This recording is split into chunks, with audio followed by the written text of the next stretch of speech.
Hi viewers, మీ అందరికీ నమస్కారం. సనాతన ధర్మం బొట్టు లేకుండా ఒక హిందువు ఉన్నారంటే అది వారి దౌర్భాగ్యం అనుకోవాలి. పుట్టిన 11వ రోజు నుండి చనిపోయిన 11వ రోజు వరకు బొట్టు మన జీవితంలో ఒక భాగం. చివరికి చనిపోయాక శవానికి కూడా బొట్టు పెడతారు. నువ్వు ఏ రకమైన బొట్టు పెట్టుకో, కానీ నీ నుదురు శ్మశానంలా ఉండకుండా చూసుకో. నీ నుదురు ఖాళీగా ఉందంటే దరిద్రానికి ఫ్యాషన్ అనే పేరు పెట్టి మరీ ఆహ్వానిస్తున్నామని అర్థం. చందనం గుండ్రంగా పెట్టుకుంటావా, పెట్టుకో, అది పూర్ణత్వానికి చిహ్నం. విభూతి పెట్టుకుంటావా, పెట్టుకో, అది ఐశ్వర్యానికి ప్రతీక. ఏనాటికైనా ఈ శరీరము భస్మం కావాల్సిందే. నామం పెట్టుకుంటావా, పెట్టుకోండి, అది నువ్వు ఉన్న స్థితి నుండి నిన్ను ఉన్నత స్థితికి చేరుకోమని అంటుంది.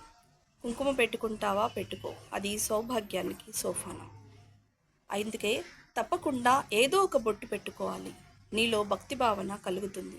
నీ ముఖం చూసిన వారికి నీ గురించి ఒక పవిత్రమైన భావన కలుగుతుంది. నీకు కీడు చేయాలన్నా చేయలేరు.